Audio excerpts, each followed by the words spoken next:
Whew. I smooth sailing for this one. Hopefully. It's like, shh, you said it out loud. Knock Jinxed on us. wood. You know? Yeah, this feels weird. I'm like oddly suspicious that we haven't had a hiccup yet. Or some kind of technical difficulty. So we'll see. We'll see how this like your goes. computer's literally gonna like sprout legs and run off and be like, I know. It's like, no, where's it going? Like, I'm fucking out of here, Kyle. That's what's gonna happen. He's just biding his time. Moving on up to the inside. Getting a better life. Podcast, you motherfucker. You're not gonna make me do all this slave labor all the time. I don't know why your computer talks like Mickey Mouse, but it does. Like, oh, hey, bye, Kyle. I'm out of here. Bye, kids. I'll see you later. I'll see you later. Yeah, but here we are with episode 21 of the Captain's Log, one of the many podcasts we do here at the Whatnauts. This is our off-topic show, so you never know what you're gonna get each week. My name is Kyle Springer, and I am joined by Eric Manix. What's up, Hello. dude? Nothing, just chilling. How is your week been? What's been going on at the Manix household?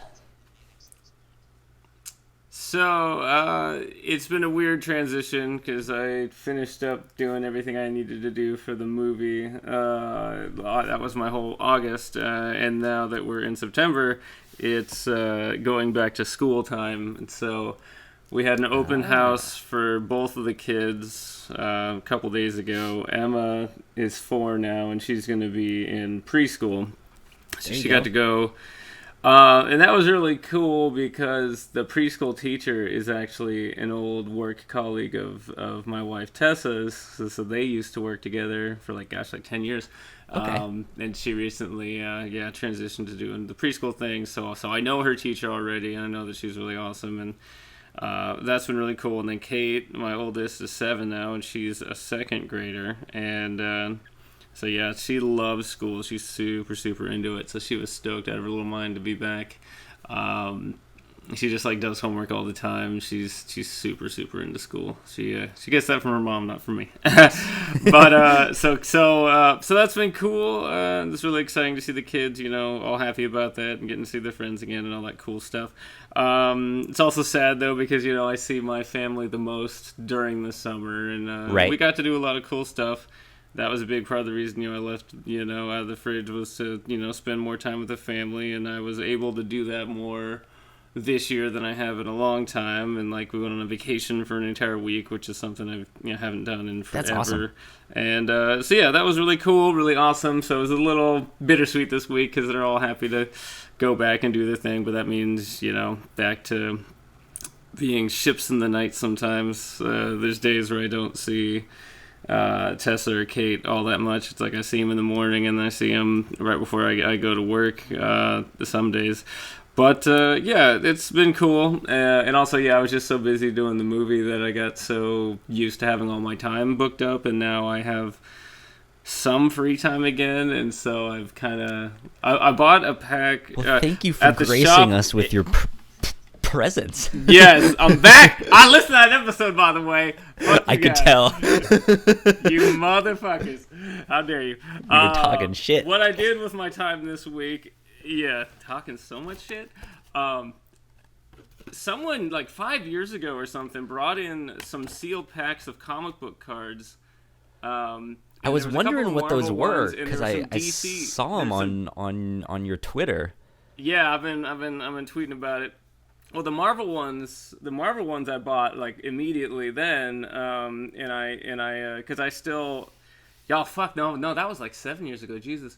Yeah, because when I bought the Marvel ones, I still had 2 jobs. When I started at the shop, I did my 2 jobs for 9 months and before I quit the other job. The other job was I was a care provider, and at that point I was just doing fill-in, which just meant I did graveyard shifts all the time, basically, because that's okay. Like whenever people punk out and don't show up to work at my old care providing job, 9 times out of 10 it was a graveyard shift on a Friday night, mysteriously. I wonder why it's only on Friday and Saturday night that no one wants to come in. Like, it's they such a go mystery do that other I stuff. wouldn't get sick at that time. Yeah, so what I did with those Marvel cards then is I bought the box and it was sealed and everything, and I opened them up, and I spent the entire night like organizing them, and that was really fun. So this And is then like Marvel, like baseball style cards. yeah, it was what like exactly? how they used to do in the early to mid '90s. That was like a big thing. Was they were trading cards, and it was just like baseball cards where they would have like stats on the back, and like oftentimes it would be like, oh, this person's first appearance was in this comic and whatever, and Okay. like some cards even had like this is their power level as far as like their physical strength and their energy protection and their intelligence and whatever.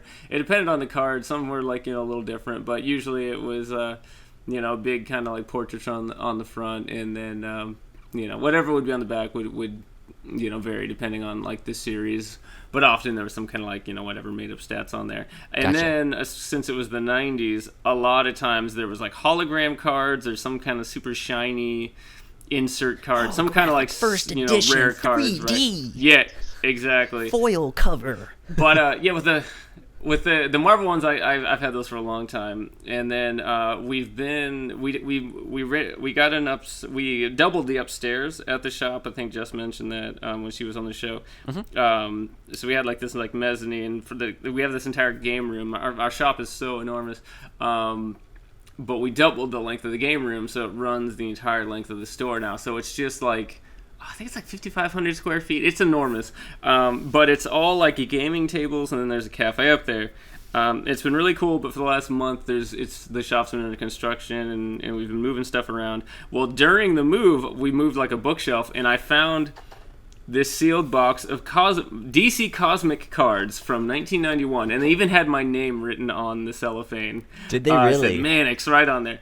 Yeah, so someone because Gab knew I wanted them, so she like held them for me. But then again, they fell behind something, and so for literally 7 years, I like forgot about them. That's and crazy. So I bought them. I bought them a couple days ago, finally, and I spent the last couple days watching romantic comedies, because I'm writing the next movie that we're gonna do, and it's gonna be a romantic comedy. And I've seen plenty of romantic comedies, but now I'm rewatching some that I know Need I like already. a refresher course. Yeah, and I'm the type of person that like I need to know what the rules are, before I break them, right? And so I'm not just rewatching these. I'm also looking for like inspiration. I'm kind of like, okay, what are some of the tropes and the kind of story beats that you need to hit and be able to call yourself a romantic comedy kind of thing is what I'm doing. And as I've been watching these movies on Netflix, I've been putting together these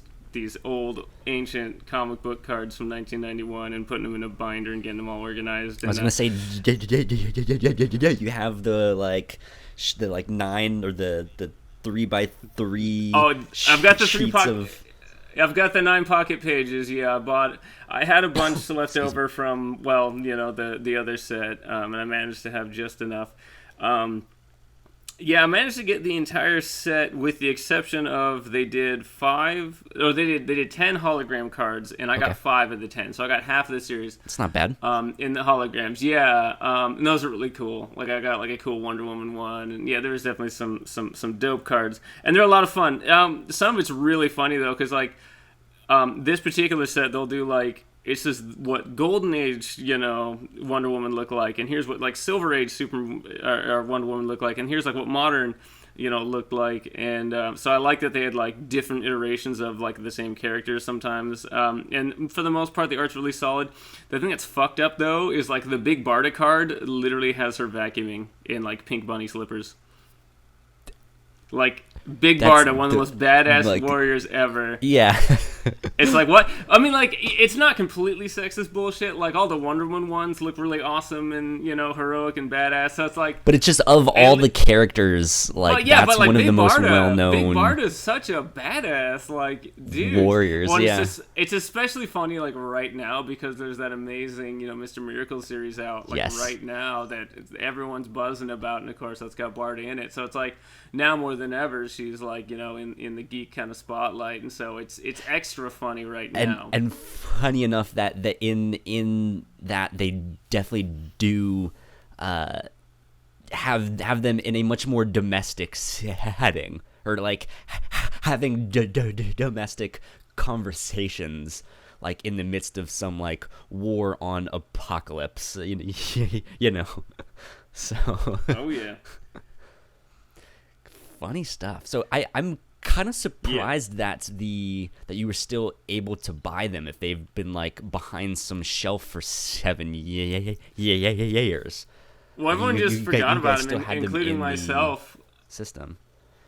Yeah, and they were still in perfect shape. They were sealed in the box, so it's a crazy kind of time capsule. That's funny. I mean, God, I was in the 5th grade when these cards came out, and I'm 38 years old now. So yeah, these cards are super old. But yeah, they're in perfect shape. We got to open each individual pack, and like it was wild. That would be like me finding unopened packages of like the original Pokemon cards 10 years from now. It's rare, but it happens, We had someone recently bring in a bunch of old like Magic sets, and they were like sealed boosters, and that's like, some of those old cards can be worth a ton. Yeah. It depends on what For it is, and it's one of those collectors of course, you and don't stuff. know until you open it. But it was fun. I was a Marvel kid. I didn't get into DC proper until honestly the last 10-ish years.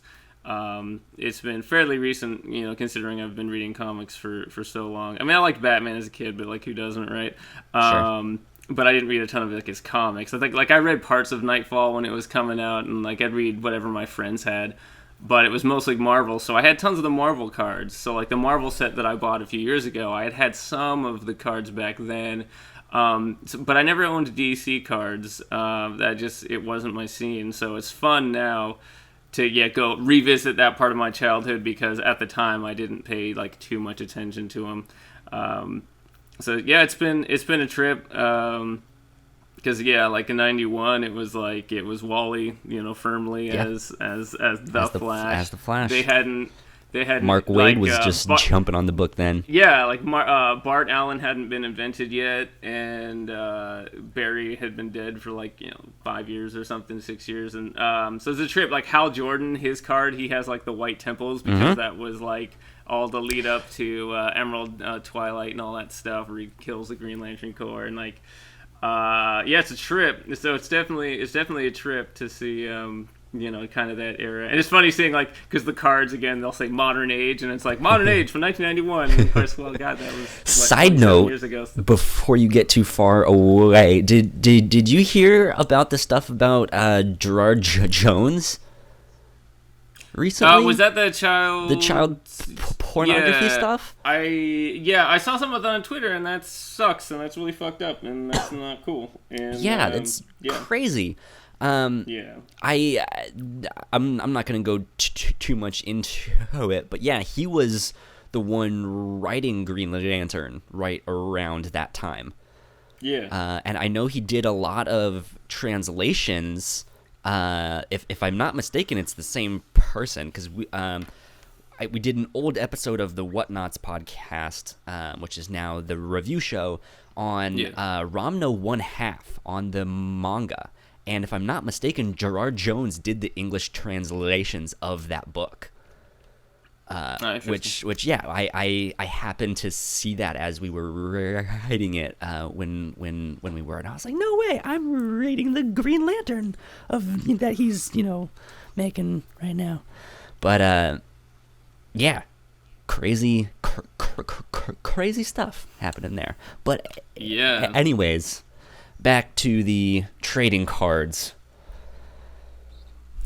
Oh, yeah, I don't know if I have much else to say about it. Just, it's been a trip. Well, I have two modes. I have, like, super lazy mode, where I want to just sit around and play video games all day. Mm-hmm. And then I have, like, I have to work mode, and I've been in I have to work mode for a while. And I've been, again, trying to write this new movie and everything. And I do really enjoy, the creative process. That's why I love photography and all this other stuff. So at first I almost felt guilty, like just taking some time to just chill out and just like work on these cards, and then I kind of had to stop and think to myself, sometimes it's okay to just kind of veg out, man, and just kind of unpack and unwind. Sometimes and you need it. Yeah, it's one of those, but I get so in that zone, right? And so it's been nice kind of just frankly decompressing and just chilling out. And Emma's been coming up and sitting by me, and she'll be like, oh, I know who that is. That's Wonder Woman. And like, that's Green Lantern. And it's kind of cool, like all the characters she knows. And there's, awesome. some of those characters I've never even fucking heard of. So, some of those characters apparently did not survive past the early 90s, or if they did, they're so fucking obscure I haven't seen them in anything. Yeah, but that's been a trip, and that's been like the weird thing this week, I guess, is the reintroduction of trading cards. I've got a couple of binders full of them sitting around. Are your kids into like Pokemon or stuff like that? Have they not so much. Something? I don't think know much about what it is. They like Disney princess stuff a lot. They like Star Wars a lot. They like superheroes a lot. They lean more towards DC than Marvel, but I think it's mostly because DC, especially like the female superheroes, they look more regal. Like they usually have capes and things like that, and like Wonder Woman just like looks cooler than like most. I mean, Wonder Woman is cooler than like everybody, but like you look at Batgirl and Wonder Woman and Supergirl, and like they all I don't know, they just look more royal, Sure. Most of them, like I guess like Diana is royalty, so I think my kids gravitate towards that. They're iconic characters, and like so they love to dress up as them for Halloween, and they'll go to the cons wearing those outfits, and then they'll alternate between.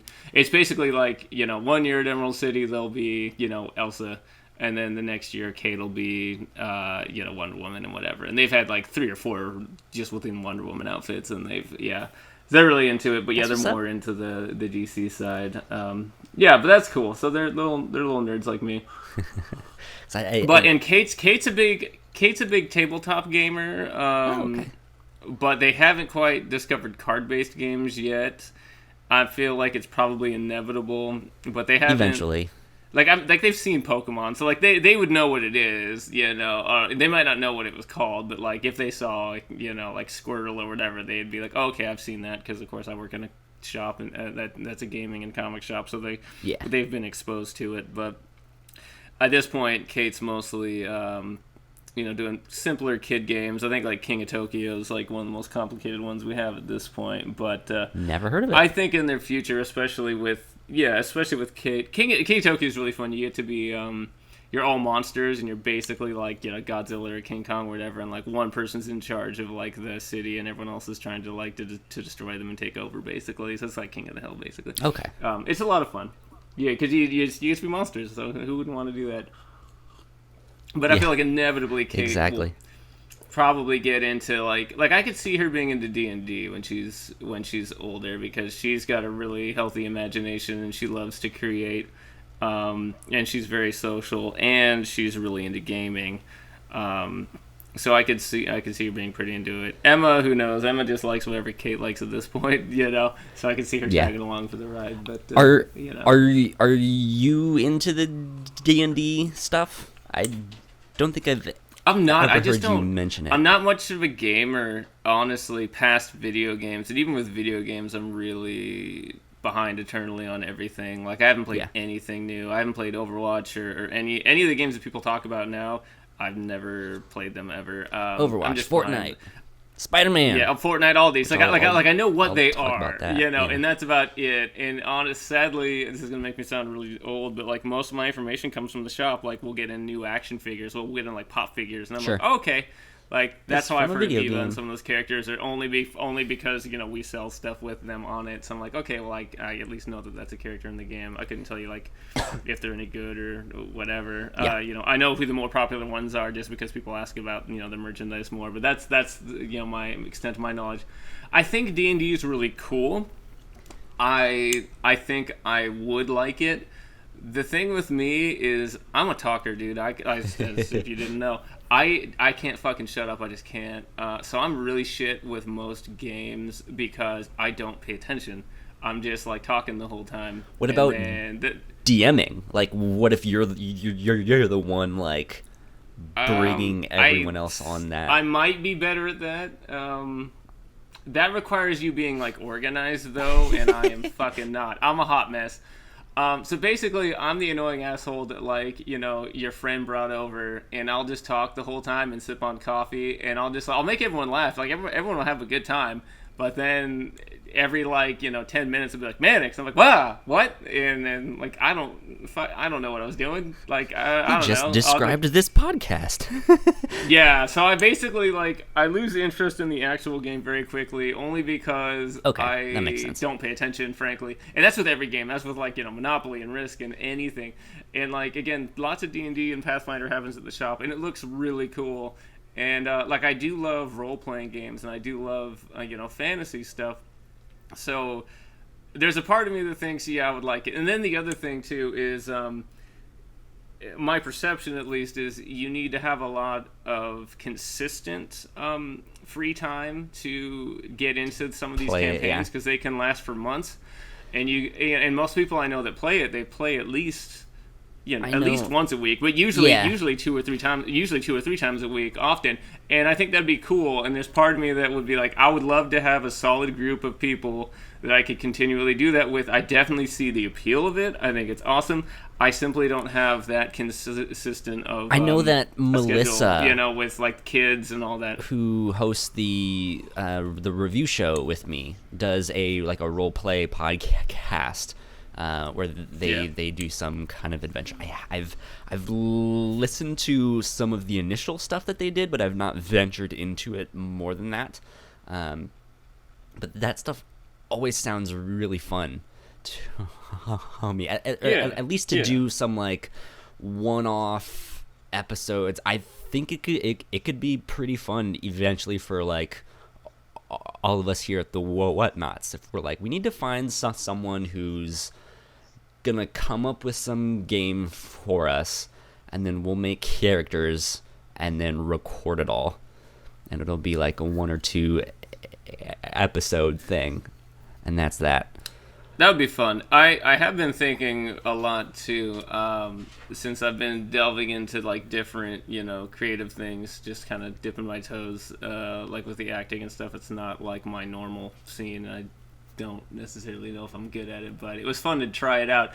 I don't listen to a lot of podcasts anymore because I don't have a lot of time, but I know like one of the cool things you can do is do like story-driven podcasts that are like scripted out, and it's not something I've ever gotten into, but I could see the appeal. Yeah, like an audio drama kind of thing. Yeah. I could see the appeal in doing that because I do love to tell stories, and the acting part's fun, and I don't know. That's I literally, you know, it was like 3 days ago. I was like, that'd be kind of cool someday, but it's one of those many irons in the fire with every other thing I have. At this point, I have no idea what it would be. Yeah, that's the same thing with me. I like to dip my fingers into all sorts of pies. Be like, ooh, I'm gonna try out writing. I'm gonna try out photography. I want to make an audio drama one day. I want to make a sculpture. I'm also easily distracted, which is fun. Yeah. Yeah. Yeah. Definitely. I kind of go in phases though too. Like I'll do something and get into it for a year or two, and I can understand that. Dive hardcore, or even like on a smaller scale. Like my hobbies, as most people know, are comic books, video games, and watching TV and stuff like that. But I'll go in cycles where I'll do nothing but video games for like a month. And then I'm super behind on comics, so I'm like, ah, shit, now I have to go read all of this. So I read a whole bunch of comics, and then I'm like, you know what? I'm all comicsed out. I'm going to sit here and watch a bunch of Netflix shows. And then, and it's just like, you know what? I haven't played video games in a while. So then now I'm going to go do that. And I just go in this big old cycle. No, that I definitely understand. I tend to get, because I don't have too many hobbies that I'm into, so I tend to get like really almost obsessive on it, and like with photography when I got into it, started reading books on it and just practicing all the time, and like anything I could think of to try to improve, and then like it was pretty cool because then I got to the point where people were like giving me their old like textbooks, and that was a trip because I started to realize, a lot of my friends at least dabbled in photography at one point. It makes sense. It's a really popular hobby. It's one of the most popular ones out there, I would say. So that was really cool. It was the same thing when I was younger and I got really into guitar, and it was just like, always buying guitar magazines and consistently playing all the time. And I'd put the TV on and just watch some ridiculous fucking talk show, but I'd be playing guitar for like hours. And Side note, I'm working on some songs for Questionable Commentary. Beautiful. I made one that I liked, after you had said, like, I want it to be a cheesy 80s song. I was like, hell yes. But I don't know if it's the kind of 80s you were looking for. So I'm making a couple options to spread it out. I am looking forward to hearing it. Yeah, I'm just really looking forward to getting Questionable Commentary out there. I mean, indie focus too, but like Questionable, we've been working on it for like a year and a half at this point. We do actually need to. You know what? Let's take a quick break, so to speak. In a sec here, let me do some housekeeping because I want to mention something about Indie Focus Pod. But to mention it, I kind of need to mention something else. Anyways. For those of you guys listening out there, we have some housekeeping to run through. First of all, now that we have all our RSS feeds fixed and situated and stuff like that, we need some help on YouTube and Twitch. If you guys are listening to this as a podcast, thank you. But we could also use your help on YouTube and Twitch. So go give us a follow. You can search for us on YouTube. Just type in the Whatnauts podcast and our channel will pop up. And on Twitch, we are twitch.tv/the Whatnauts. We could use all the followers and help we can get on there, because once we get, I think it's 100 followers on YouTube or 100 subscribers, we can actually get a custom URL. It's not some random string of alphanumerics. And on Twitch, I think once we get 50 followers, we can finally get a subscribe button, and people can potentially pay, like subscribe to our channel and pay us, which would be super helpful. We also do have a Patreon in the meantime, so you guys can help us at patreon.com/the Whatnauts. But the help on Twitch would be super duper as well. So if you guys could follow us on there. Also reviews on iTunes. Now that we have all these new that's the RSS feeds, that'll help out a ton. Podcasts. Yeah. The way the algorithm works, I mean, we've probably mentioned before, but I feel like you can't say it's been a while. On iTunes, you're more visible essentially the more reviews you have. So, like, if someone types in W, for example, right now, you probably get, like, a bajillion options. Yeah. But if the more and more and more people review us, it might get to the point where you type in W, H, and suddenly it's like, Whatnauts is number 3 on the list or something. You're like, oh, cool. And it might, it's one of those things. And then, we could potentially get in the new and noteworthy section, which is really cool. And they basically do like a little like feature on you, basically, where you're on essentially the front page of the podcast, along with a short list of other kind of curated ones, and that can give you a bump as well. And definitely consistent reviews too, because like the Whatnauts podcast, I think, had a total of like 41 or 42 reviews.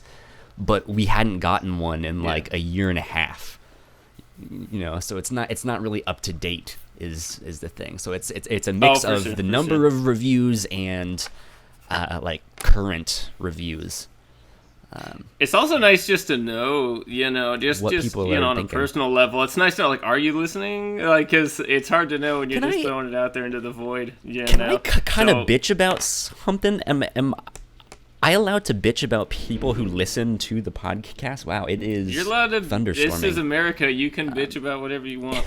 So we have a very small, humble following here at the Whatnauts. actually, you know what? Let's back up a bit. So we did this hashtag Podern Family for a while when the Whatnauts was first starting out, and it helped us out a ton in a bunch of different in a bunch of different ways. But it's still not perfect, is the thing. And I learned a lot, and in doing certain things, I learned it's like, oh, I'm actually doing things I shouldn't be. What is this dog doing? Manix, what are you up to? You're a big scaredy cat. My roommate's dog hates thunder, and it is thunderstorming out right now. But so we were using this hashtag Podern Family, and it was kind of a I'll scratch your back if you scratch mine kind of thing. If you retweet a bunch of other people who use that hashtag, then supposedly they're supposed to retweet you and stuff like that. And that seems fantastic for like hype train stuff. And you know, if any of our listeners are using it, it's still fantastic. One thing I don't like about it though is it clutters up the feed. Like if someone looks at our Twitter feed and I have a whole bunch of Podern Family retweets on there, it makes it that much more difficult for them to find our own stuff. Yeah, it's hard. It's a lot of clutter. It's hard to cut through the noise. Yeah. And then it seems like inevitably there's a point of attrition where you might retweet like 50 other episodes in like the week between your episodes coming out, and you might get like 23 retweets out of it. So it's one of those like you're almost never getting back what you're putting into it as well. I stopped using Podern Family a while ago. I'm grateful for it. Yeah, same. When it was working, I met a lot of nice folks doing it. There's still some shows I listen to now because of Podern Family, so I'm grateful that it was a thing, but I do feel like it's dead now. I don't feel like it. Like I feel like the wind is out of its sails. It just seems like, I don't know, the community moved on or something. What it ultimately did for us is it inflated our number of downloads and our followers on Twitter, and I basically went through and unfollowed a whole bunch of people. It was shows that I didn't care about, shows that were only around for 2 months and then stopped. Pod fading, man. That's and it was the thing of like, I know, like, you're an accounting podcast. I know for a fact you've never ever listened to our show and never will. Yeah. I don't see why I should promote your content if you're not actually a fan. Like if I don't actually like your show, why should I promote it? If you don't actually like our show, why should you promote it? Like, that stuff doesn't make sense. And so I stopped using it. I unfollowed a bunch of those people. I started doing things a little bit differently because I was also originally posting the direct link to our episodes in Twitter, and we were getting in a month at our peak, we were getting like 10,000 downloads a month, and then I stopped that, and our numbers plummeted. And I was like, oh, that actually kind of makes sense because there's a lot of bots that follow links and stuff. And I did some research, and that was one of the things I found. Don't post like the direct link to the like .mp3 where your thing is hosted, because there's so many bots out there that will just hit links and stuff, and that counts as a download. So it went.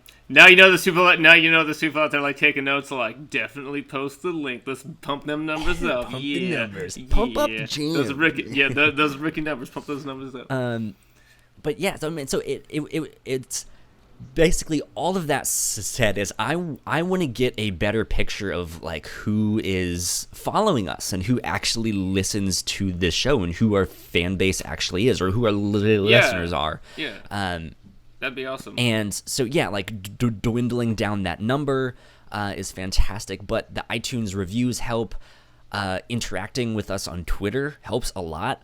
There was a whole bunch of stuff that we put out for free on Patreon in years past that was like, I don't know if anyone is actually listening to this or checking it out. And there was really no way to tell. So all of the interaction helps, and we barely get any interaction. Except for ourselves, which, I mean, hey, we're small. We've only been doing this for a couple years. You know, so I'm not expecting much, but still, it lifts our spirits when it's just like, hey guys, I listened to this week's episode. It was shit. It's like, oh, thanks. Well, you listened. it's funny because you know, in my out of the fridge days, you know, I ran the website and I knew all the numbers for everything, and so I knew there was people listening. But yeah, we very, very rarely got any kind of social interaction online from anyone. So, like, I knew we had a fan base, and I knew we had friends of the show, and it's funny because most people would just talk to me in person, which was great. I mean, I love hearing from people, and so, like, basically what would happen is I wouldn't hear anything for, like, 3 months, and I'd be like, God, does anyone even listen? I mean, I guess there's numbers going on this page, so it looks like, you know, maybe it's just my mom. Maybe it's my mom. Maybe my mom's just downloading it, like, 100 times. That's what it is. But, gee, thanks, Mom. But then yeah, pretty much. Like, shout out to moms. But then, you know, I'd go to Emerald City Comic Con, and then I'd run into, like, you know, a bunch of my friends that would be like, oh, hey, man, like, love the show, so great. Like, oh, thank you. And it was kind of like, I don't know, just like, didn't really think to, like, you know, mention it until they saw me in person. Yeah. Exactly. So I don't know. Yeah, so, like, I wouldn't be too discouraged because, even in my other fridge days, I guess I'm kind of used to it. But it's always great to hear from people. Reviews are great. Suggestions for topics. I love feedback. Like, I always want to feel like we have an actual, like, forum. We have an actual, like, dialogue going on with people, you know? Like, I'm not just talking into the void and sending it out there. That's so, like, also because when the Whatnauts first got started, Paul and I pre-recorded a bunch of episodes just to, like, not do the pod hiding thing. I was like, before we release something, I want to know that we're both actually committed to this thing, right? Absolutely. And so, you know, if we can make it 3 months of pre-recording stuff, then, like, that's fantastic. And then we'll like, we won't go a week or two without an episode not showing up. But after a while, we got kind of tired of that. And no offense to people who do it, because I know we have a whole bunch of stuff pre-recorded for questionable commentary, and you guys have already recorded the first episode of Indie Focus Pod. But it's one of those things that, like, if we recorded an episode 3 months ago and released it finally, and we do get the odd interaction, it's like, wait, what was I even talking about 3 months ago on some, you know, book that I read, and I've read a million things since, you know? Yeah, like, my memory's horrible, so it's always hard to, like, wait, which episode were you talking about? Yeah, that's always which fun. is why we do these live streams here on Twitch, because we want people to interact or follow along at home. I think that's the most exciting. I do view it as, like, basically, I feel like we're making two different products. I feel like the live radio thing is super dope, and that's, like, probably the most exciting because you as a listener can actually interact right as we're speaking and actually have your question answered immediately, which is really cool. And as a listener, I find value in that. And as someone that, co-hosts the podcast, I think that's really exciting as well. Because again, then I know someone's listening and actually because I love hearing people's stories. Like whenever we'd get emails and stuff from out of the fridge, we'd ask permission to read them on the air. And because I love to get that kind of feedback. So being able to get it immediately is cool, and I also like that once it's edited and whatever, then it's a podcast, and then it's like a slightly different product at that point that you can just take on the go with you as well. And I kind of I don't know, I kind of like that it works on both of those levels. It's a real trip. The thing that's weird too that keeps happening to me, and I feel awkward about it. Is people still think I'm in out of the fridge. Like a lot of people still do. And at first I was really confused about it. I was like, why is this? Because I left 6 months ago. It was like a full 6 months ago. People are behind. And then or they subscribe and don't actually listen. Like that was another thing with the Potter and Family stuff. That's what I wonder. That's what I wonder. Subscribe to our show.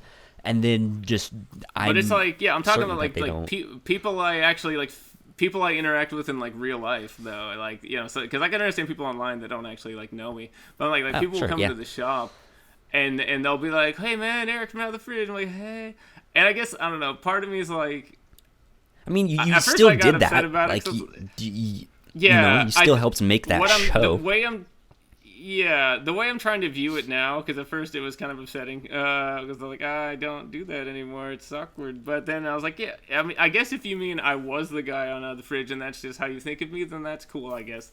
I mean, I'm not, I'm proud of my time with the show. It's something I really enjoyed doing, and I guess I don't know, I just get stubborn. I get so into here's what the project I'm doing now is, so if you talk to me now, I'm like, well, I'm a member of the Whatnauts, I'm doing that, dude. That was so 6 months ago. Come on, man. That was out of the fridge. But it's I did, but it's I did do it for 4 years, so I mean, I understand. It's the same thing where it's there's a guy at Fred Meyer that calls me OCC, which is the initials of the comic shop I work at, Olympic Cards and Comics. So but he calls me OCC like it's my name. And he gets so excited. He works in the produce department. And he will literally yell at me from across the store. I'll OCC? be no, for real. He'll be like, hey, OCC, I read that Miles Morales dog. That was good. I'm like, oh, thanks, bro. Thank you. I'm trying to grab my sandwich and get back on my lunch break.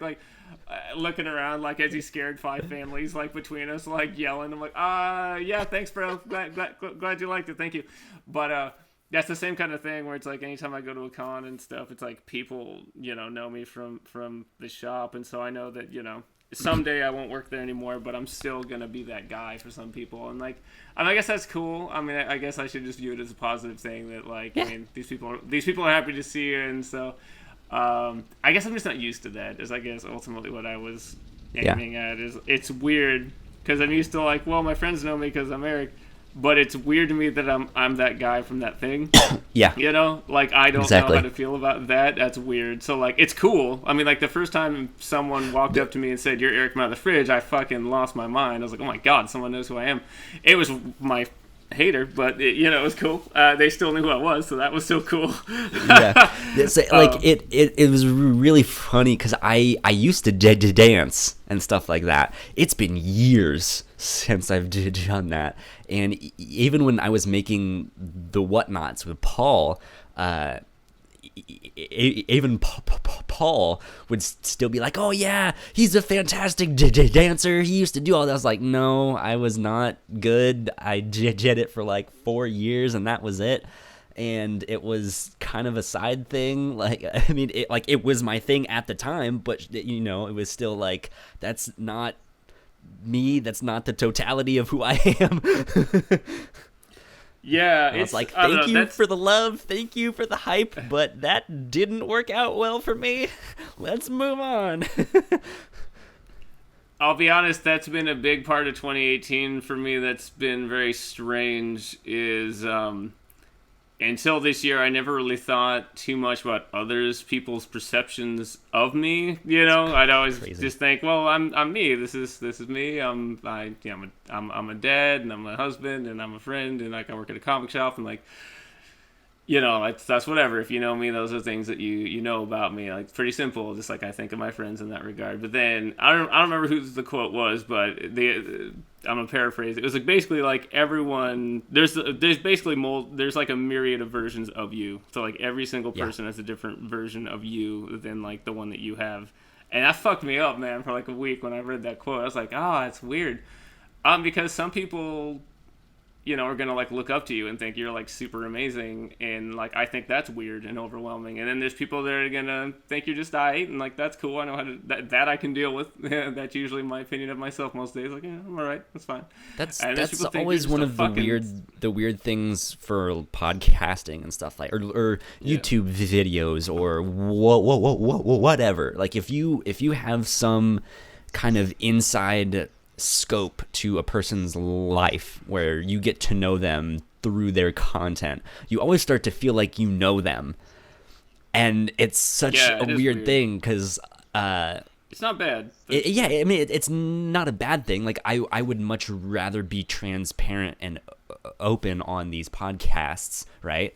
And then not like hide who I am and stuff like that. But it's weird. There is someone out there that feels like I am their friend, and I've not met them. I've not talked to them. I don't know their name. You know, and like it's always like I'm not big enough where I can see that happening. Like again, we don't have a very like interactive following here at the Whatnauts. But maybe it's out there, you know, and I know there's people out there who experience the same thing, and they are like, they have a very vocal fan base and stuff like that. Greg Miller from Kind of Funny calls all of his listeners his best friends, right? So like through association, I am one of his best friends, but I've never met him. You know, I don't know who he actually is. I know his podcasts and stuff like that. But yeah, it's fascinating to think about. Speaking of Greg Miller, though. That's a good segue to our homegirl. Yeah, to kind of get back to housekeeping, which is one of the things I wanted to mention, and now I totally forgot. I was like, let's do housekeeping so I can, you know, make this one certain point. And now I totally forget what that original point was. But Belinda Garcia, who is a new contributor and podcaster here at the Whatnauts, and is working on Indie Focus with you, Eric. She got to co-host Kind of Funny Games Daily on Friday, September 7th, which is today, the day that we are recording this, but will be last week by time this goes public. Which that is fantastic. That was a huge deal. Yeah, that's huge. I'll be honest here. I know I've mentioned on the show before. I'm old and I'm out of it, man. Like I just don't know what's cool. I never knew what was cool. I never did. But so even like being a podcaster, like I don't know who like the Rooster Teeth people are. Like I've heard of Rooster Teeth. I don't know who anyone is with anything. So like if they're a famous YouTuber or podcaster, I probably don't even know their name. And I've never. Do you remember? I'd never heard of Greg Miller until like 2 days ago. I just looked him up on Twitter, and he apparently has like over 1 million followers. So I guess he's famous. I literally had no idea who he was. Yeah. I'm not even joking. I have no idea. I'm so like fucking old, and I'm just an old crotchety old man. You've heard of IGN, the video game? Yeah, like IGN. I know IGN. I know the channel. I used to frequently. He's one of the people that kind of helped get IGN to where it was in its peak, or where it is now. And then him and a bunch of his friends left IGN, and they made Kind of Funny. Kind because they were like, hey, this like we've helped out this corporate thing, but we feel like we can kind of do it better on our own. Like we feel like we're being held back by the whole like big corporate thing. You guys are a little bit slow on what the internet likes and stuff like that, and if we can kind of be a little more up to date, that would be fantastic. So they went and they started their own company and stuff like that. And Rooster Teeth, you know the game Halo. Do you ever remember Red versus Blue? Have you heard yeah, of that? my brother Sean got really into Red versus Blue. Yeah, he used to watch a lot of the videos. They're the ones that made Red versus Yeah, like again, I had that's the only thing I know about them. Yeah. Red versus Blue was very funny. The stuff I saw of it. My brother used to buy it's the on DVDs like that Netflix, or most of it is. It's on Netflix there. But yeah, they do everything from podcasting to YouTube videos to movies. They just released a movie called Bloodfest, which one of the actors in that is Ned Leeds from Spider-Man Homecoming. Oh, nice. Yeah, I love him. Yeah, so they do all sorts of stuff like that. They're working on a new cartoon, and one of the voice actors is why am I blanking on his name? The guy who was in Black Panther, not King T'Challa, but the other guy. Oh, Michael B. Jordan? Yes, Michael Beautiful Jordan. Michael Beautiful Jordan? Exactly. Him. He's one of the voice actors, so like they do like huge stuff. But yeah, they're Kind of Funny is out in San Francisco, and Belinda is out there as well. And I guess they met at one of the Rooster Teeth conventions, and Greg was like, "Hey, you need to come on my show." That's pretty dope. And she was on today, and she did fantastic. So go check that out. That'll be up on YouTube at youtube.com/kindoffunnygames. So go check that out. I'm sure that's awesome. That's all the housekeeping I have, though. Belinda is awesome. I am definitely glad to see her getting more opportunities. That is super. I was dope. there in the live streams, chatting it up with the people there. It was cool. It was good. It was fun. Fun stuff. Dope. Dope. Let me ask you this. I have two more things I want to talk about. Sure. First is one of the CW superhero shows, Black Lightning, and the Never seen it. second, and I will save that for last, is the new Spider-Man PS4 game.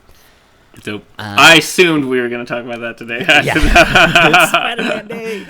I've been a little vocal about it, just a little bit. Which, understandable. It looks fucking amazing. It looks really good. But so Black Lightning, you just said you haven't seen it yet. I don't. Correct. Okay, here's the thing. I don't actually watch a lot of superhero TV. Okay. That was going to be my next I question. just don't. And it's not that I dislike it. I just kind of. I don't know. Do you have cable? I'm easily distracted. I'm forgetful. So like, I was watching Flash and Arrow. Those were the last shows, and this was years ago now. Okay. I had been watching those religiously, and then I had my cancer surgery, and I was out of commission for about like 3 weeks. I was just like hopped up on painkillers and just recovering, and it's all on Netflix. You can binge it. Yeah, I've thought about it. But I fell behind then, and I never caught back up. And I don't know. Gotcha. That's okay. I don't have cable, so I don't watch them as they come out week to week. But I watch them on Netflix, and I usually binge them all at the same time, because they all do the crossover episodes. Now it's like the fucking comics. now, where like middle of the season they'll have a crossover event, which is kind of crazy. But I watched the first season of Black Lightning, which is the newest CW DC show, and I heard it was great. I've heard nothing but great things. I really enjoy all the other CW shows, so I was hype to watch Black Lightning finally, and I really didn't like it. I thought it was bad. I don't know. I mean, so it's very obviously we are both pasty McPale white boys here. So a lot of that show isn't really geared towards me. Like, I'm not the target audience per se. But again, like, I like all the other superhero TV shows. I'm a big comic book nerd. Like, this is still up my alley. I just think the writing was not great. The scripts were not great. The acting, not bad, but not fantastic. I think they try to touch on a lot of topics and subjects that are very relevant and absolutely should be talked about. I just don't think they ever really got in depth about them. Like, they mention them, and that's about it. I'm like, but you can explore this topic. You can go further. Like it's a black superhero. It's a black family. He is the principal of a school. He's a superhero. One of their daughters is lesbian, and she's bulletproof. And so they have all of this stuff that people are wanting in these TV shows. Like, they want minorities, they want representation from marginalized communities.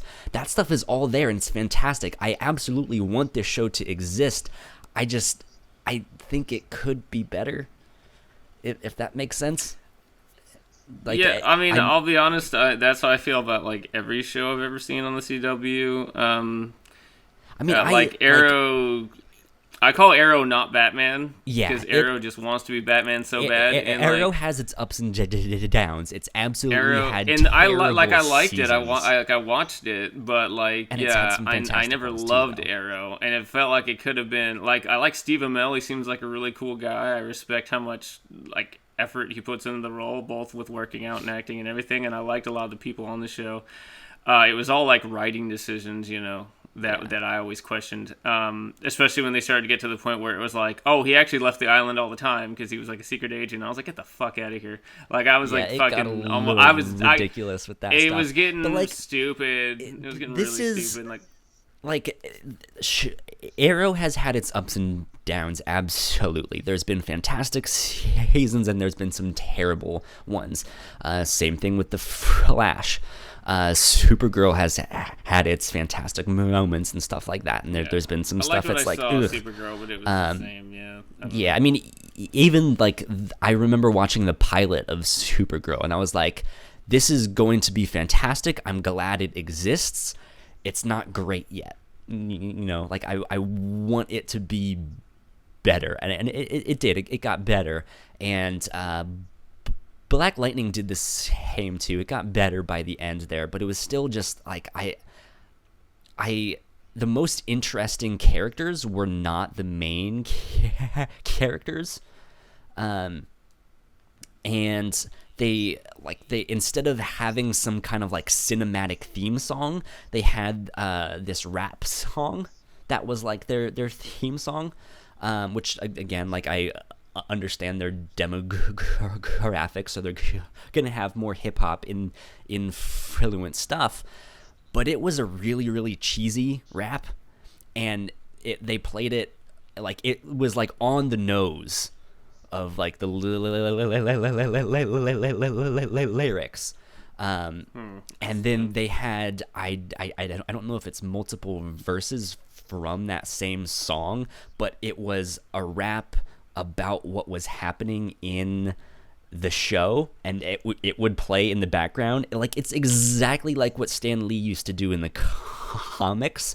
So in that kind of meta narrative, it's kind of funny, but it's one of those things. It's like, you don't need to have the music in the background of the TV show be rapping to me what's happening in the TV show as it's happening. Like, this is not like that. Just make the TV show. And so that was kind of cheesy. I don't know, man. I want to like this show so bad. I think the villains in this show were fantastic. One of the most interesting characters for me was a villain named Lala, and he's your typical like gangster thug type of person, and he ends up being killed, and then he's brought back to life, and he, like, people can physically see him and interact with him and stuff like that, but he can also interact with people that he has killed. Like, he can interact with their ghost, and he's talking with them. So to other people, it looks like he's crazy and talking to himself and stuff like that. But, like, he's not doing it in a Joker type of character, right? Like, he's having much more sane conversations, and he's working through his problems with them. And it was really, really fascinating to see his character, but they're like, even the main character of Black Lightning, I was just not into him at all. It's like, your whole show is supposed to be about him, guys. He's supposed to be interesting. And then he had his, like, Alfred type of character, his man in the chair, right? Mm-hmm. And it was a white guy, which I wouldn't mind, but again, it's the white guy who ends up being this father figure, reminding the black man of his purpose, why you're doing this and stuff like that. And I'm like, that just seems really off to me. And again, I've said it a million times, like, I know I'm not necessarily the intended audience here, but that doesn't seem like it fits with the rest of the show. He's like, you're supposed to be doing this, you're supposed to believe in this, you're supposed to do this and that. And they butt heads and stuff from time to time, but it's still like, here's the white man who's supposedly the moral compass of this black superhero. And I was like, okay, I don't know, whatever. But I'm hopefully that show will get better in season 2, because I'm rooting for it. I want it to do fantastic. So we'll see. Cool. Yeah, I guess I'll have to check it out. It's season 1 is on Netflix. It's only 13 Legion episodes. Or any of those shows. I haven't watched any of them. I kind of forget that a lot of them even exist. iZombie, a lot of them I've just never. iZombie is fucking amazing. I love iZombie. I watched the pilot on Preacher and then promptly forgot about it. I just kind of. I watched season 1 of Preacher. Part of it too is I can't, when it's stuff that I can't watch around my kids. The comic is fantastic. If it's something I can't watch around my kids, it usually means I can't watch it because well, that's why I watch like the pilot Preacher like 1 in the morning, and I work late at a comic shop, and so when I get home from work, like I still haven't finished the first season of The Punisher. And I thought it was great. I loved what I saw of it, but I was always so exhausted when I watched it that it was like, cool, because my family's always around, which is great. But so it's harder for me, as a parent with little kids, to watch that stuff too. So that's a big part of the reason that I am just eternally behind on everything. Sense. Speaking of that, season 2 of Iron Fist also came out today. Oh, jeez. And I found out it was coming out today, like 3 days ago, and I was like, oh shit, like that. I didn't I realize it was had coming no out so soon. idea. Yeah, I haven't seen. There's been no marketing. Was Jessica Jones? I haven't seen Jessica Jones season 2. Jessica Jones season 2 was good. Again, it's a slow burn. Yeah, it has I like its the ups first and one quite a bit. downs. The Netflix stuff, from what I've seen of it, which is probably half of it, I guess at this point. Most of that I really like, with the exception of Iron Fist. Iron Fist was not good. Defenders. I don't think anyone liked it. Wasn't fantastic. Defenders. I watched the first one and forgot about it. I didn't just like, released I didn't a like teaser Elektra. for Daredevil season 3 as well. I think they released that today. Yeah, season 1 of Daredevil was almost perfect to me. And then season 2, I loved all the Punisher stuff, but I did not like Elektra at all. I didn't like her characterization. I thought they went a really weird place with her. Yeah. But overall, it seems like with her they had to do a lot of course correcting about what they could, because they were obviously building up to the Defenders, and the Defenders probably fighting I guess they did, spoiler alert, they fought the Hand. The Hand was the main bad guy, but even in show to show, the Hand was different in each show, so it was kind of like it didn't seem like they knew exactly what they wanted the bad guy to be, and it was a lot of course correcting as the shows went on. It didn't help with Marvel's Asian representation that the only prominent Asians were all villain drug. Give me a fucking Daughters of the Dragon show, god damn you cowards! I want that show. It'd be so good. Colleen is fantastic. She's one of Colleen and Misty are underused in. Dude, yeah. Oh my god, seriously, and do Iron a Daughters of the Dragon show, for real. I Make would that fucking happen. Come on. love that. Drop that. Iron Fist like it's hot, even though it's not hot, because it's not good at all. But get rid of it, because it's a terrible show. Have him be like the Hulk, where he shows up in multiple people's I don't think shows. he's interesting enough to do his own show. He shows up in Luke Cage season 2, and he's fantastic in that. I'm like, I want that Danny. That's who I know from the comics. And his own show is terrible. But give me a Daughters of the Dragon show. That would be amazing. That'd be fucking dope. I would love that so much. I would love the that tribe so has much. spoken. But Spider-Man, dude. Whew. I hear it's a thing, and I hear it's out. It is a thing. Spider-Man is out for exclusive. PS4. It's an exclusive game. It was available as of last night at midnight for me here on the East Coast. For you guys was last night at 9 p.m. But yeah, I stayed up till midnight, and then I started playing the game, and I was up till 7 in the morning playing it. So I've played the first 7 hours. I am loving it so far. They nailed it. It is so good, and swinging around the city is so much fun. It is perfect. It takes a little bit to kind of figure it out and wrap your head around the controls, but once you do, oh man, it is so good. It is one. I know you have a PS4. If you eventually buy this game, I think you will love it. It is good fun, good stuff. Have you played any of the Batman Arkham games? Yeah, I beat the first one. It's kind of like that. I started on the second one. The problem I had was a technical, whatever technology problem, I guess, because the first one I played on my PS3, and so it was great, no issues there, loved it, thought the story was great, loved all the action, it was super fun. I bought the second one on Steam for my computer, and my computer's a fucking piece of shit, and so it was just lagging and stuttering all the time, and so basically out of sheer frustration, I had to stop playing it, but I liked what I played of the second one.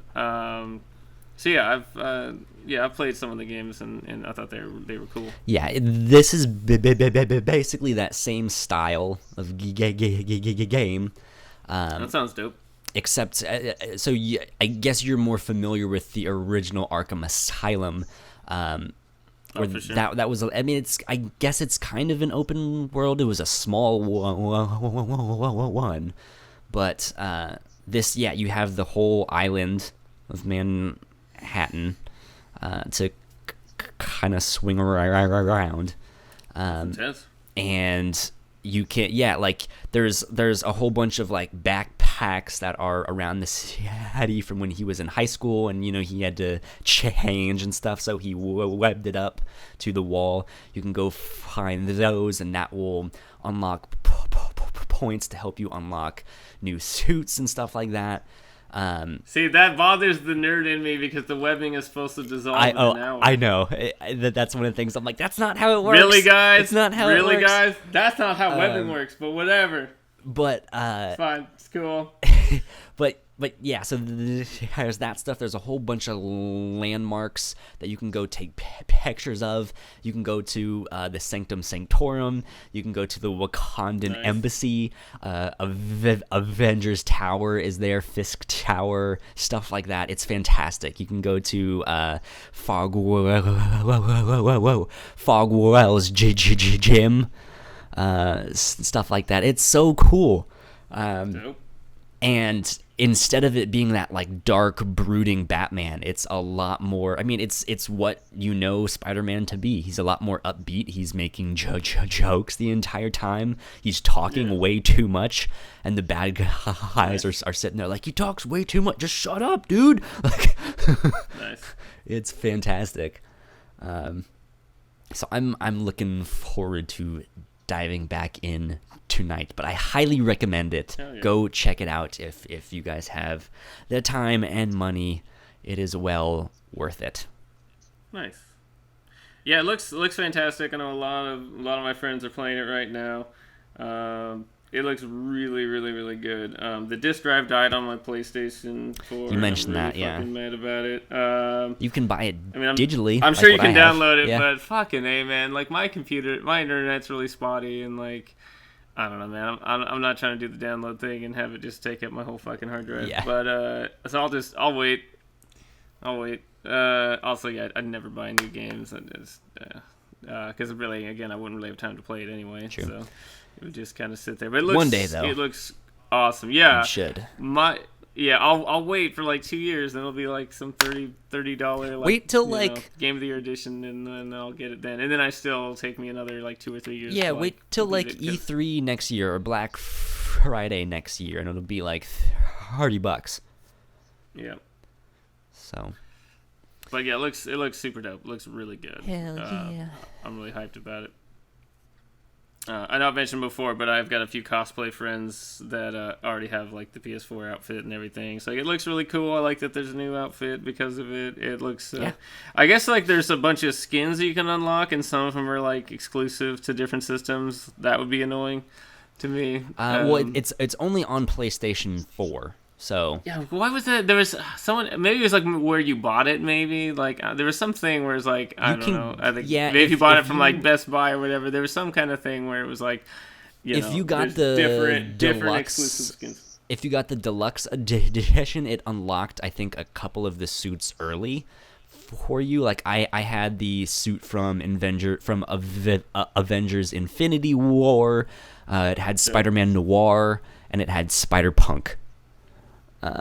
Like already unlocked. Nice. But since then I've gotten like you have the new suit for the game. You have like the classic suit. Then you have I would call it the Torment suit. It's the one that's all like ripped up and stuff like that. They have that one. They have Ben Reilly. They have kind of it's not the, what do they call it? I guess the Velocity suit. It looks like one of the ones that he made when he was working at Horizon in Oh, interesting. What color is it? it's like red and like a lighter, like light up blue. It's not the like you no, remember. I know what you're talking. Yeah, I know what you're talking about. That was that was he made that one in the lab. Yeah, that was like from the 2012 I think run. Yeah. Well, it was from whenever what's his name who just stopped writing it. Dan Slott. Dan Slott. Yeah. Mm-hmm. When he was on the book and doing all of that stuff, and Spider-Man was working at Horizon and making like the stealth suit and such. He had a whole bunch of them there. I've seen a picture of one that looks like it is a cell shaded suit, so I'm wondering if it's if it's like a suit from a previous game. It's like one of the old like the Ultimate Spider-Man suit from those games. Could be stuff like that. There's some neat stuff happening in that game. And supposedly Miles Morales is in the game somewhere. Man, he fucking better be. Well, I mean, he is. I've not seen him yet, but he's in there. Dope.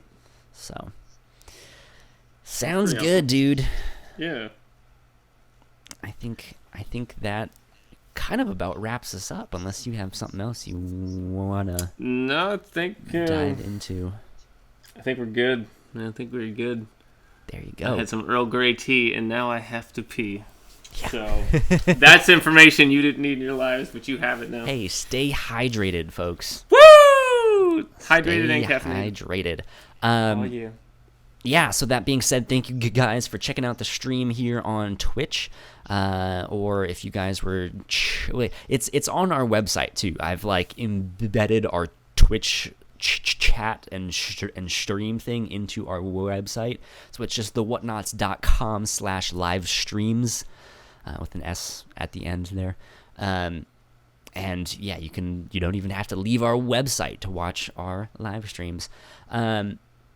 Thank you guys for checking it out. If you missed the live stream, that is okay. We put this up the following week on YouTube and on podcast services around the globe. Now that we have our RSS feeds all fixed up, I'm going to work on getting us back up on Spotify. Because we used to be on Spotify when we had the original RSS feed. So I need to email them. I have their email written down here and be like, hey, wink wink, nudge nudge, but go follow us on Twitch and on YouTube. Leave a review on iTunes. Go check out Belinda Garcia on Kind of Funny Games Daily. What else? Anything else we need to plug here? I feel like we got it all, because we mentioned the questionable commentary, and we mentioned the new RSS feed for all the shows. If you like this or any of our shows, give us your hard-earned money. We want it. We need it.